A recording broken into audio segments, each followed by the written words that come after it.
Hey friends, Rick from BCW Supplies back again with getting into Flesh and Blood. Well, the Las Vegas Calling is mere days away and we are getting excited for that event.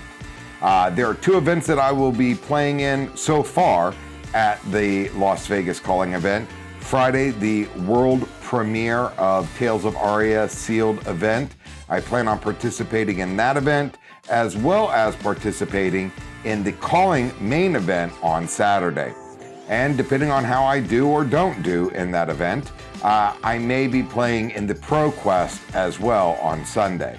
I'm hoping to not be playing in that event because I made day 2 of the Calling, but only time, matchups, and experience will tell. So, this past weekend, over the Labor Day weekend, I put out a poll on Twitter using my personal Twitter account asking what you wanted to see for a deck tech. I listed 4 decks. We had Saber Bolton, we had Bravo, we had Combo Katsu, and we had Dash. With 45% of the votes going to Dash, it looks like Dash is what we're going to cover today. Now, I am about 90 to 95% locked in that this will actually be the deck, card for card, that I am playing at the Las Vegas Calling. There's only one minor thing that we'll cover in the deck review as to why I might be leaning a different direction. But with all of that said, I want to get into this deck tech and I really want to kind of show you the cards that I'm playing, how I divide up the cards in my mind as far as what I consider to be core cards, and the 2 different packages. Like last time, there's going to be an aggressive package and a defensive package. But I find through my testing and through playing Dash, I really kind of like taking that more mid-range control aspect with Dash in most of my matchups. So the aggro package we'll talk about on when I switch to it, and talk about some of the gameplay lines of decision that I make through my games and what I'm specifically looking for. All right, well, with all that said, if you want to stay up to date with everything that's going on at the Las Vegas Calling, if you would like to see more content or have more input in content, please feel free to follow me on Twitter. The link is in the description. With that said, let's get started with our look at mid-range Dash and how I approach my matchups. All right, here we are with the overhead cam looking at Dash, Inventor Extraordinaire. Dash is a adult hero, 40 hit points, 4 intellect, and you get to start the game with a mechanologist item card that costs 2 or less in play at the start of the game. We are going to be running the Teklo Plasma Pistol. It is Dash's best weapon and allows you to get multiple shots off when set up. For the headpiece, we're running the Arcanite Skull Cap. The Skull Cap is just there for blocking. The Arcane Barrier 3 is mostly irrelevant. There are a few times where it could come in handy, but we have other ways of dealing with Arcane Barrier requirements. We're going to be running the Teklo Foundry Heart for the chest piece. Again, this is a block 2, block 1 battle worn piece. Again, we're using this equipment predominantly to block. When we turn the corner, when we start pushing the damage, you can utilize the ability, or when you're in the aggressive package build, you can spend 1 resource, banish the top 2 cards, and for each mechanologist card banished this way, you gain a resource. So the goal is to turn 1 resource into 2. So it can be helpful. I've used it multiple times in games, normally when I'm in the aggressive build, but we'll get into that a little bit later. For the hands, we are going to be using the Goliath Gauntlets. The Goliath Gauntlets, basically you destroy them and give +2 damage to any attack action card that costs 2 or more. This pairs great with Command and Conquer, pushing it from a 6 to an 8, requiring a 3-card block in most situations to protect their arsenal. It can also work well towards the end of the game if you have like a red throttle that you are trying to push through damage at the end of the game. For our feet, we're going to use the Achilles Accelerators. This is where the other Arcane Barrier I was talking about for chip damage comes in. It's always there, Arcane Barrier 1. And as an instance, you can destroy the Accelerators and gain 1 action point. Activate this ability only if you have boosted this turn. Now this is great because it'll allow you to have a mini high octane turn when utilizing cards like Toma Findel. We'll get into that as we go through it. I try to save these as much as possible in certain matchups that I can expect some chip damage, like Chain. Being able to kind of negate that arcane damage is helpful with that. And the last piece of equipment, which is a new addition to the deck for this build, is the Visiatronic Model I headpiece.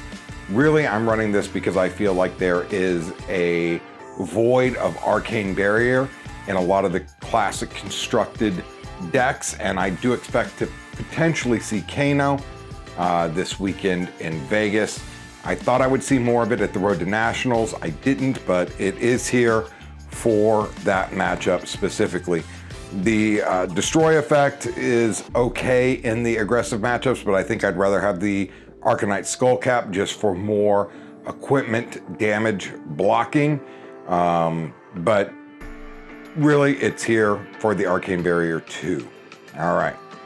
So there's the weapons and equipment out of the way. Let's now move on and talk about the mechanologist items. We run a total of 6. We run the induction chambers, we run 2 plasma purifiers, and we run 2 Techlocore. Most of the time I am going to start with an induction chamber. It just gives you the most damage overall. It smooths out your turn, being able to give go again to the pistol. So essentially, if you start with a plasma purifier, you're able to shoot the pistol once for 3 damage. With this, you're able to shoot the pistol twice for 2 damage. I just like this much better. The Techlocore really is a blue pitch that is in here for the aggressive builds, or when we turn the table and start going into the aggressive mode of the mid-range defensive build. Being able to get free resources is extremely helpful. I do find that in certain matchups like Chain, I am cutting the items because none of these items actually block for anything. I very rarely, if ever, cut induction chambers. I find that having both of these in here is kind of mandatory. You start with 1 in play, 1 in the deck. The plasma purifiers in some matchups, I'll leave 1 in. Some matchups, I leave 2 in. In the aggressive builds, I will leave the 2 in. In some of the control builds, I will cut down to just 1 and cut these 3 cards. As I find that I need every card to be able to block in certain matchups.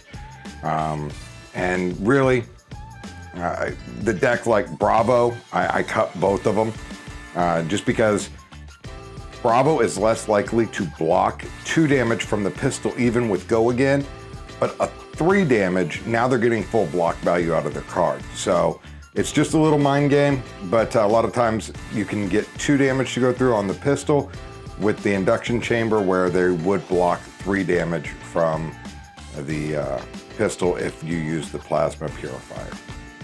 So there's the 6 equipment. Now let's get into what I consider the main shell of the deck, or the core of the deck.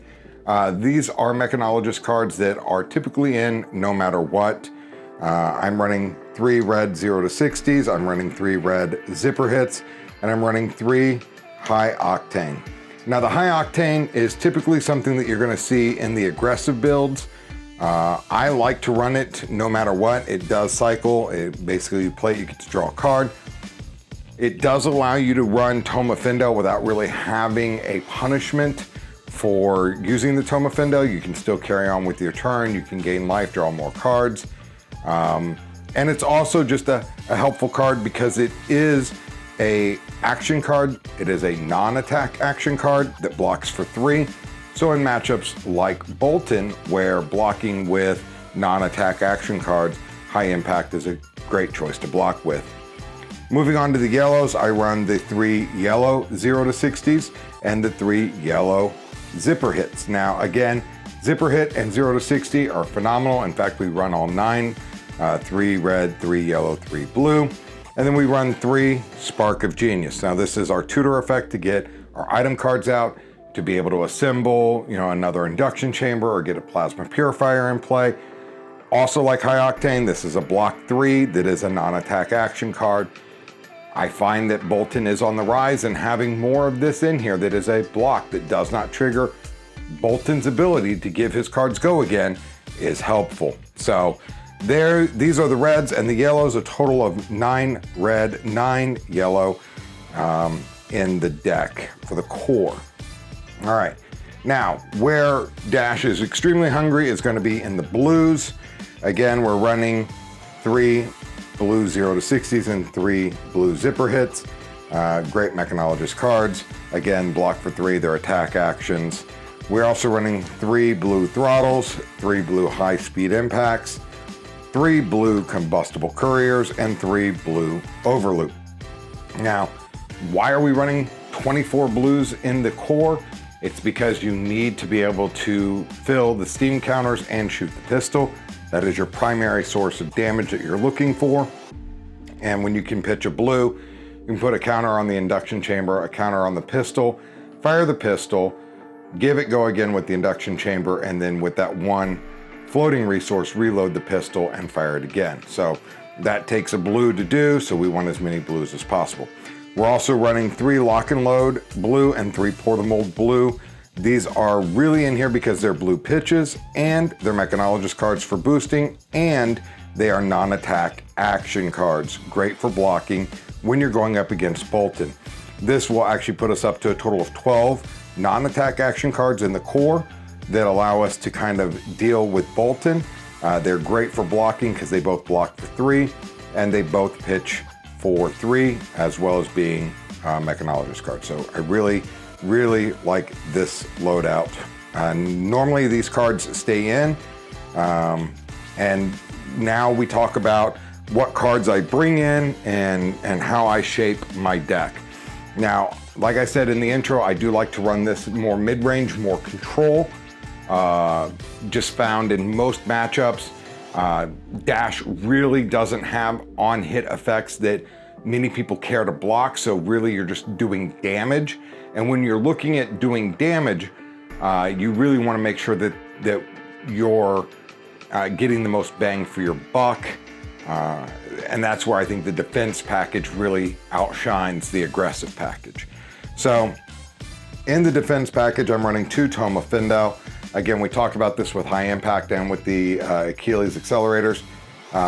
Being able to boost a card, hit or miss, we're still able to play the Toma Findel off the go again, off that, or the action point generated by the high impact, or not high impact, I apologize, the high octane. We are running 3 red Sigils of Solace. Again, more life gain. There's going to be times that you're taking leak damage or you just cannot block enough. This is an extra 9 hit points throughout the course of the game. And then for the defensive package, we're running the 3 red Fate Foreseens and 3 red Sink Belows. These are the best defense reactions at 0 cost. They both defend for 4. If you have both of them as an option in your hand or arsenal, I always suggest going with the Fate Foreseen first because it allows you to scry, whereas the Sink Below, you're putting a card from your hand on the bottom of your deck and drawing the card. If you've done the Fate Foreseen first and you know what's on top of your deck, and then you use a Sink Below, you're able to generate value because you know if you left it on top, it's a card that you want, and if you put it to the bottom, it's the same as just drawing a blind card. So I really like doing it in the Fate Foreseen and then Sink Below. And this gives us 6 defense reactions that block for 4. Also, along the lines of the defensive package, I also run 3 red unmovables.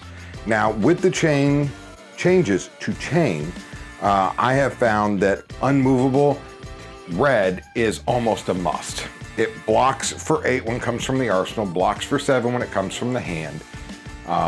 But chain is no longer really utilizing something that's going to get hit horribly by snag because they have non-attack actions that are pumping the damage of their next card. Unmovable is a great way to block that. Before, I was really only bringing these in against Bravo and against Dorinthia. Now I find myself also wanting these against Chain as well. So this is the defensive package that I have available. Again, these cards, this is pretty much this core minus some of the item cards, and this is what you're going to see me trying to take Chain down with. I'm not really going for the fatigue plan I'm going for preventing as much damage as possible until my deck is thinned out and I can really start applying pressure. I'm going to be applying pressure through the pistol shots. I'm going to be applying pressure when I can, whether it's a pistol shot with Go Again into another pistol shot with Go Again if I have 2 induction chambers out, and then an attack, preferably one of the red attacks, the 0 to 60 or the zipper hit, or a yellow 0 to 60 or zipper hit, in order to apply just a little bit more damage. It's all that chip damage that I'm trying to do and weather the storm until the whereabouts of these cards, for the most part, are known. And when you bring in a lot of non-mechanologist cards into the deck, you really kind of have to play the waiting game on turning that corner. So that's why we're really trying to gain as much life as possible out of the Tome of Fendels, out of the Sigils of Solace, and we're really trying to protect our life total where we can with our equipment and with our defense reactions. Now, on to the flex card. Sometimes this card comes in, sometimes it doesn't, and that is Command and Conquer. Now, we talked about it with the Goliath Gauntlet. It is absolutely a great break point to bring this in and target it, at least one of these with your Goliath Gauntlet, because it's going to take it from 6 to 8 for 2. It does block for 3. I'm really not trying to block with this card. Really just trying to bring this in against decks that need to set up. So against Saber Bolton, I definitely want these in. Probably also against any Bolton, to be fair, because they will try and set up big turns using their arsenal, getting that 5-card hand, and most of the time they don't want to block. They can save their arsenal. They can block this out. Even if I pump it up to 8, they can block it out, but it's going to weaken their next turn. Bravo, obviously, he wants to set up. He's very hand hungry for getting those big crush dominated attacks off. This is going to force him to choose to keep the card in arsenal, or it's going to choose to discard or a bunch of cards to blocking and the Command and Conquers. So anybody that's really heavily reliant on the arsenal, this is a great card to bring in. It's also a card that is a must include in the Prism matchup. Now, I did speak about Prism earlier. That is the one matchup that I always have to go more aggressive because you want to also bring in the maximum velocities and the red throttles. So this gives you a total of 9 cards that are 6 or more power.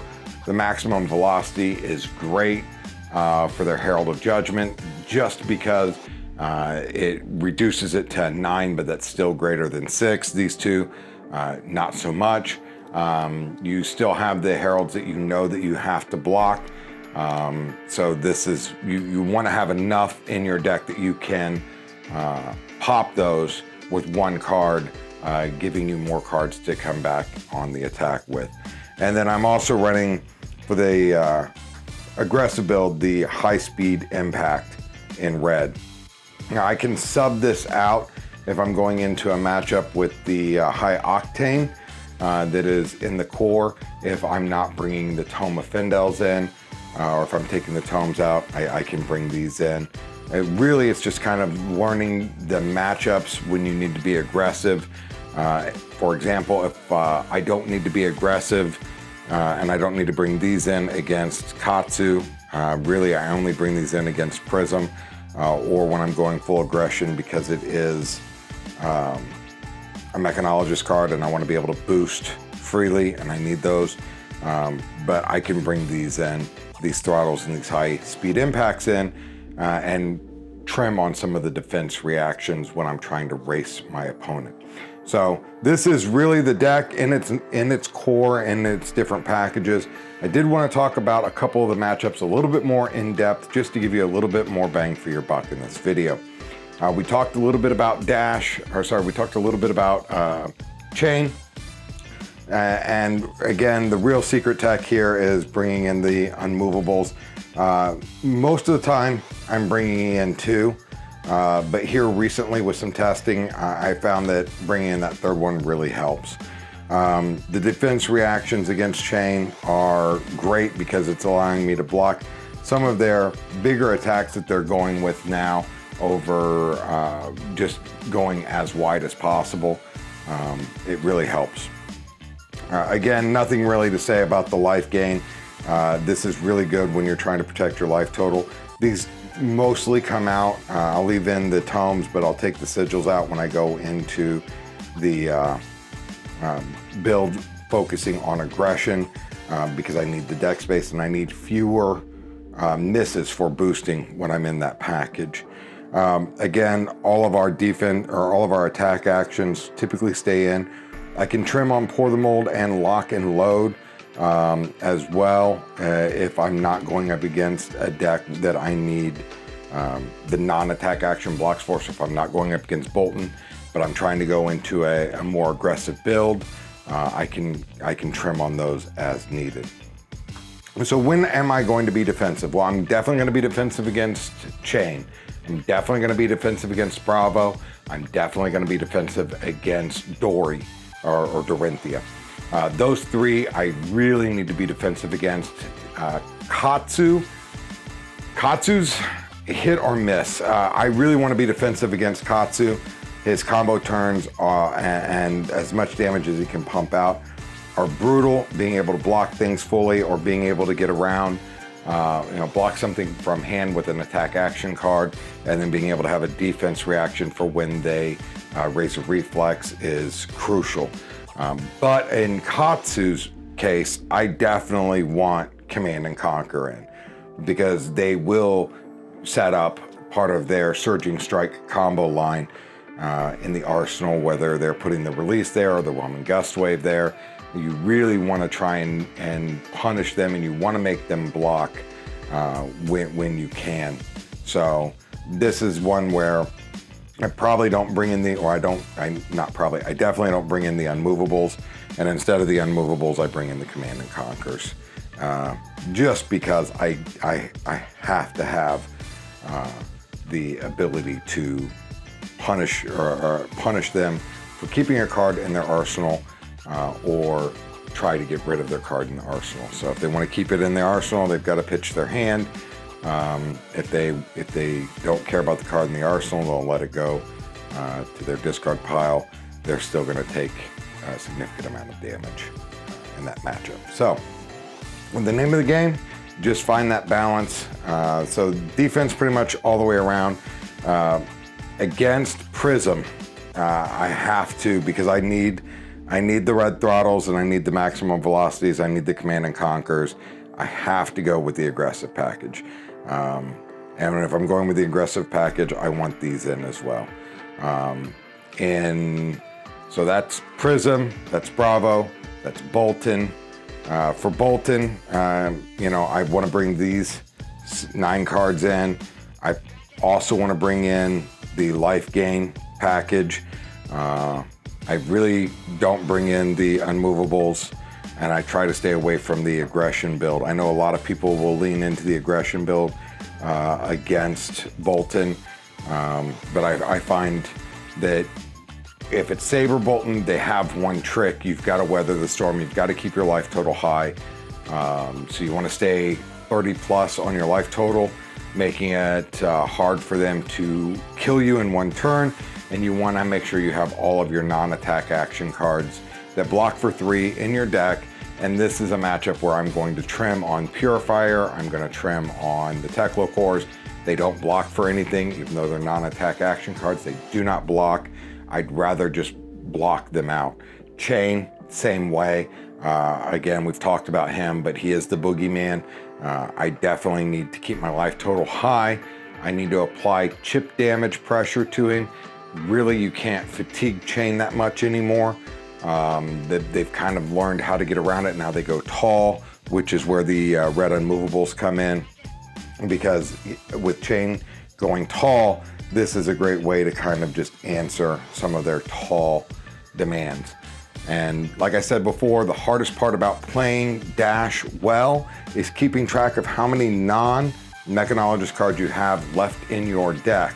And in some of my write-ups, I've talked about making sure once I know where the majority of the cards are, I feel free and confident to boost. If I have the accelerators up and I know that I have 3 to 4 non-mechanologist cards left in my deck, and I've got 25 to 30 cards left in my deck, I can make that pivot.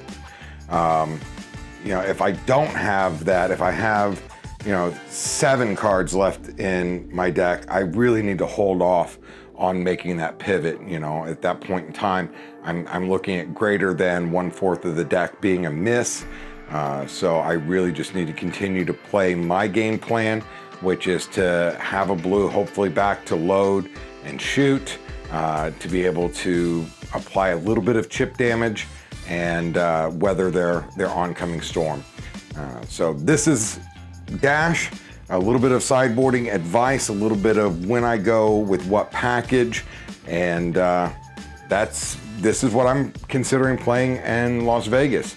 I did say the one thing that I don't like about this deck is that I don't have on-hit effect cards that cause Chain or Katsu to block. And that is where the 10% of I'm kind of still testing other things is because I really think the best way to attack Chain and the best way to attack aggressive decks is make them care about blocking. Katsu does a phenomenal job of applying that pressure because he has cards that draw him cards. Mask of Momentum is constantly threatening a card draw if you're not blocking him. So these are things to take into consideration. Chain, if it's just a raw damage race, he wants to keep his hand. He wants to keep his hand and use his banish zone and all the cards in his hand he can to apply pressure and punish you. So you've got to give him a reason why he can't just hold his hand. Bolton is the same way. Sometimes Bolton, if you can apply enough pressure, especially against the combo deck before they have a chance to really get set up, they really have to make tough blocking choices. Bolton is very hand hungry. Bravo can be too. I know Bravo can operate off of 2 blues left in his hand, typically block with 2 and 2 to make the Seismic Surge token and swing with the Nothos. But you can get him into a situation where he has to block because of the on-hit effect. He's more likely to have a weaker 6 damage turn or a 4 damage turn that you can block effectively. Dash really struggles with that. So Dash is really great at providing consistent damage and being able to mitigate the incoming damage. And then when Dash turns the corner, normally Dash is turning the corner at a point in time in the game where Dash can just start applying a lot of pressure very quickly, and it's all about surviving to that point. So hopefully that makes sense. Hopefully I didn't just ramble too much there at the end, but it's really my mind thoughts of going into this calling, some of my experience from testing, experience playing with the deck. I think Dash is positioned well. I like Dash against most of the meta. It's just Chain sometimes is a problem matchup for a lot of people. All right, well, that's it. Remember to follow me on Twitter if you would like to stay up to date with what's going on at the calling in Las Vegas, as well as participating in more poll questions and getting a heads up on when new content is coming out. So until next time, this has been Rick with BCW Supplies, reminding you that when it comes to protecting, storing, or displaying your hobbies or collectibles, BCW has you covered.